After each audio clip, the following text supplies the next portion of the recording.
Hello everyone, welcome to Beyond Teachings. I am Fauzia Kaisar, your Hindi teacher.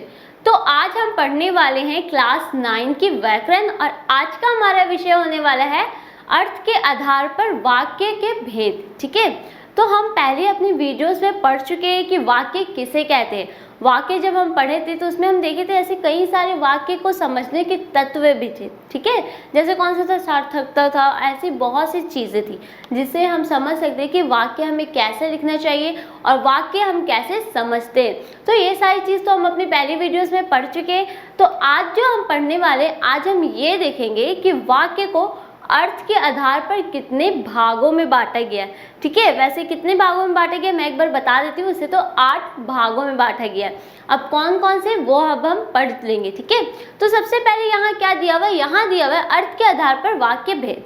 ठीक है, वाक्य में कोई सूचना दी जा रही है, मतलब जब आप कोई वाक्य पढ़े उसमें किसी सूचना कोई भी आपको सूचना दी जा रही हो, या नकारात्मक भाव है, प्रश्न पूछा जा रहा है, या विस्मय प्रकट किया जा रहा है, काम करने का आदेश दिया जा रहा है, या इच्छा प्रकट की जा रही है, इसे ही अर्थ कहा जाता है। मतलब अगर आप कोई वाक्य पढ़ो जिसमें आपको कोई सूचना दी जा रही हो, या फिर इसमें अपना इच्छा प्रकट किया जा रहा है, या फिर नकारात्मक भाव भी उसमें प्रकट किया जा रहा है, ये सब चीज़ जब प्रकट की जाती है, जब हम वाक्य पढ़ते हैं तो उसे ही हम क्या कहते हैं, अर्थ। ठीक है, उसे कहते हैं हम अर्थ कहा जाता है। इस आधार पर वाक्य के निम्नलिखित 8 भेद है। मतलब अर्थ के आधार पर वाक्य के कितने निम्नलिखित भेद है, कितने हैं वो 8 हैं। तो चलिए देख लेते हैं कि वो कौन कौन से भेद हैं। तो पहला दिया हुआ हमारा विधानवाचक वाक्य।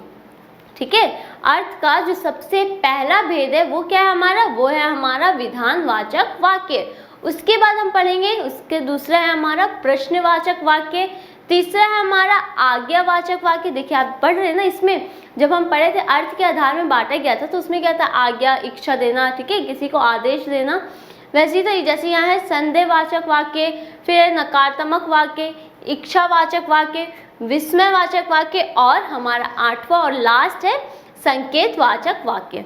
तो सबसे पहले जो अब हम पढ़ने वाले हैं, जो अर्थ के आधार पर वाक्य के भेद है, सबसे पहले हम देखेंगे कि विधानवाचक वाक्य किसे कहते हैं। तो चलिए देख लेते हैं कि विधानवाचक वाक्य किसे कहते हैं। जिस वाक्य में क्रिया होने या करने की सूचना मिलती हो, या इस प्रकार का सामान्य कथन हो, उसे विधानवाचक वाक्य कहते हैं। मतलब जब आप कोई भी वाक्य पढ़ रहे हो, ठीक है, उसमें क्रिया मतलब कोई भी चीज़ काम करने के बारे में बताया जा रहा है, ठीक है, वो वही क्या कहलाता हमारा, वो कहलाता हमारा विधानवाचक वाक्य।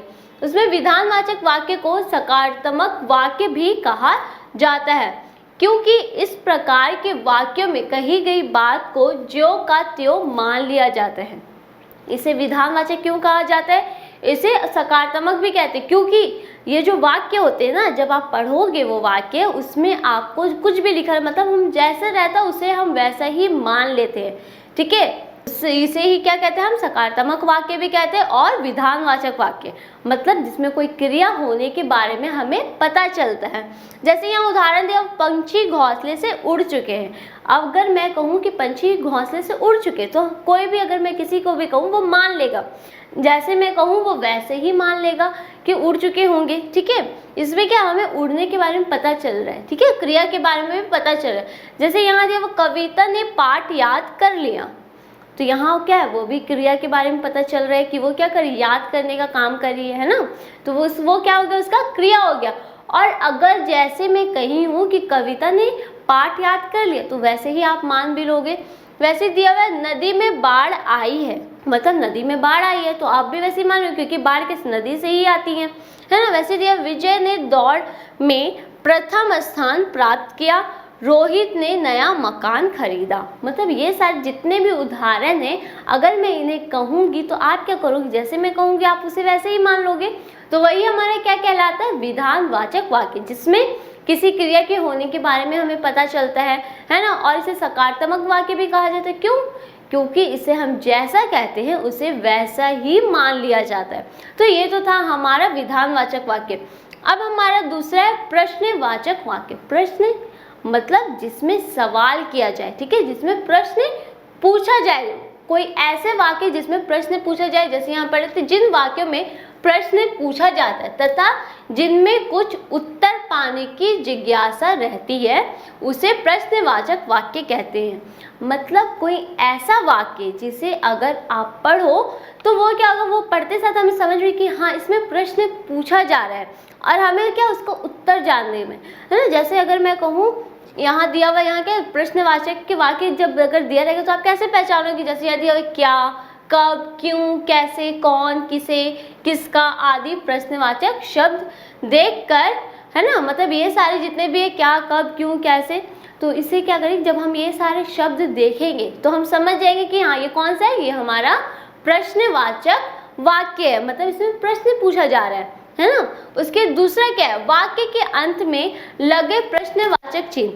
और हम इसे कैसे पहचान सकते हैं प्रश्नवाचक, जब आप प्रश्न कभी भी देखते हो उसमें ये चिन्ह होता है ना, ये चिन्ह होता है, इसे देखकर हम समझ जाते हैं कि हाँ ये प्रश्नवाचक वाक्य है, को देखकर की जाती। ठीक है, जैसे यानी ऐसी धूप में बाहर कौन खड़ा है, मतलब यहाँ देखिए यहाँ कौन आ गया, हम समझ गए कि यह प्रश्नवाचक है। और दूसरा क्या, हम इसका चिन्ह देख लिए, यहाँ जैसे इसका चिन्ह दिया हुआ है ना, वहाँ पूछ रहे हैं कि धूप में बाहर कौन खड़ा है, तो हमें अब उत्तर जाना है कि वहाँ खड़ा हुआ कौन है। ठीक है, वैसे दूसरा रमा कब आई, अब मैं किसी रमा से पूछ रही हूँ या फिर मैं किसी से पूछ रही हूँ कि रमा कब आई, मतलब मैं जानना चाह रही हूँ कि वो कब आई, कल आई, परसों आई या फिर अभी आई, थोड़े देर बाद आई, है ना।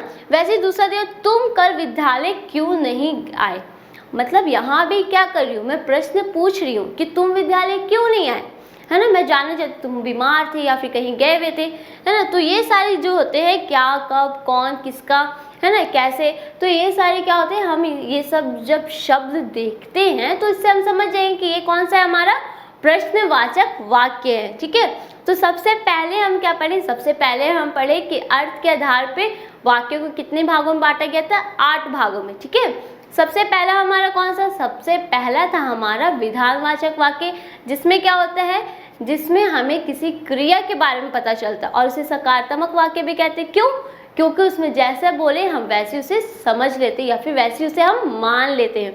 दूसरा हम पढ़े कि प्रश्नवाचक वाक्य, मतलब प्रश्न जब हम सुन लिए तो हम उसी से समझ जाते कि हाँ ऐसे वाक्य जिसमें प्रश्न पूछा जाए, ठीक है, और उसके उत्तर पाने की हमें जिज्ञासा, हम उसके उत्तर जानना चाहें, वो क्या होता है, हमारा प्रश्नवाचक। प्रश्नवाचक को आप कैसे समझ सकते हैं, एक तो ये चिन्ह देखोगे तो आप समझ जाओगे कि हाँ ये प्रश्नवाचक का वाक्य, और दूसरा कैसे, जब वहाँ क्या, कब, क्यों, कैसे, किसे, ये सारे शब्द होंगे तो इससे भी आप समझ सकते हो। ठीक है, तो आज का जो हमारा विषय यही समाप्त होता है। अब हम अपनी अगले आने वाली वीडियोस में पढ़ेंगे कि इसके आगे हमें जितने भी दिए हुए ना, ये तो हम 2 पढ़ चुके, और 6 कौन कौन से हैं अर्थ के आधार पर वाक्यों के भेद, ये हम अपने अगले आने वाले विषय में पढ़ेंगे। तो आज का जो हमारा विषय यही समाप्त होता है। Thanks for watching.